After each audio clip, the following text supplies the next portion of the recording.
En adhérant à l'Union européenne, les États ont fait le choix d'agir ensemble dans le cadre d'institutions communes.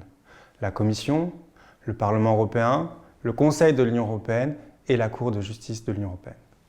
Cet engagement comprend l'adoption de règles communes, les lois européennes, appelées règlements ou directives, mais aussi l'engagement de respecter ces règles et de les mettre en œuvre sur leur territoire.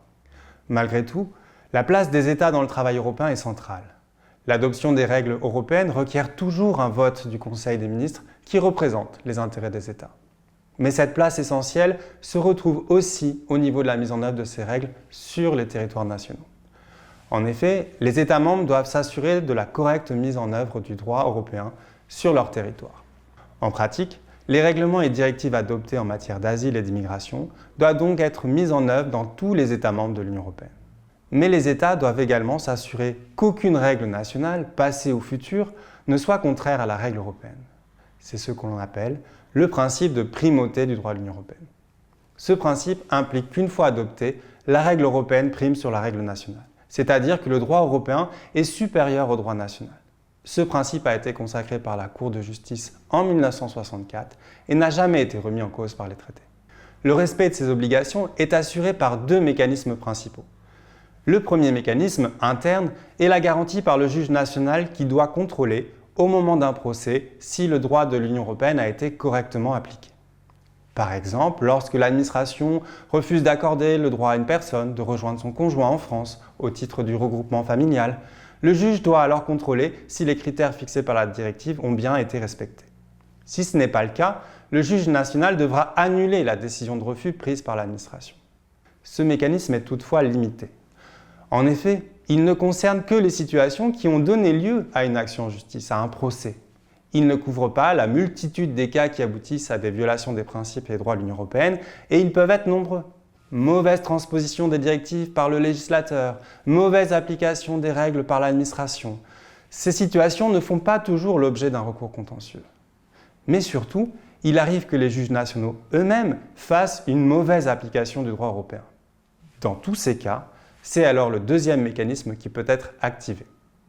Le déclenchement de ce deuxième mécanisme relève de la responsabilité de la Commission européenne.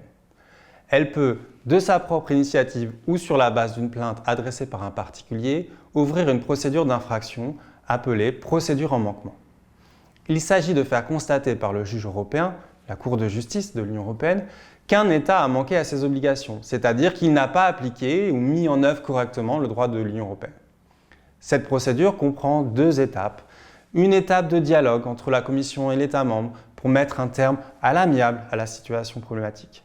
Si cette étape échoue, la Commission peut alors saisir la Cour de justice qui constatera si le manquement de l'État, c'est-à-dire la violation du droit européen, est constitué ou non. Si la Cour constate le manquement, l'État devra alors se mettre en conformité avec le droit européen. S'il continue de violer la règle commune, la Commission peut même introduire un nouveau recours appelé le manquement sur manquement qui aboutira au prononcé d'une amende forfaitaire ou d'astreinte contre l'État. En pratique, la grande sensibilité politique qui entoure les questions d'asile et d'immigration a toutefois conduit la Commission européenne à être très prudente dans ses actions contre les États membres. Si quelques actions en manquement ont été certes introduites contre la Pologne, la République tchèque ou encore la Hongrie, dont les pratiques sont contraires au droit de l'Union européenne, placement systématique en rétention, opération de reconduite à la frontière contraire aux procédures applicables, ou encore criminalisation des personnes portant assistance aux réfugiés. Il faut bien reconnaître malgré tout que dans ce domaine, la Commission européenne ne fait pas preuve d'un activisme débordant. La conséquence, c'est que de nombreux droits accordés aux personnes en situation de migration ne sont pas respectés. Pour résumer, si les États ont une place centrale dans l'adoption du droit de l'Union européenne et l'application du droit de l'Union européenne sur leur territoire, ils ont organisé des mécanismes de contrôle pour garantir ces règles communes et vérifier qu'elles soient effectivement appliquées en pratique. Ce contrôle échoit normalement au juge national et à la Cour de justice de l'Union européenne. L'organisation de ce contrôle n'empêche pas les États et les institutions européennes de proposer une modification des règles lorsqu'elles ne sont pas jugées satisfaisantes ou adaptées. C'est notamment l'objet du pacte sur l'asile et l'immigration présenté par la Commission européenne et négocié par le Conseil et le Parlement européen depuis 2020.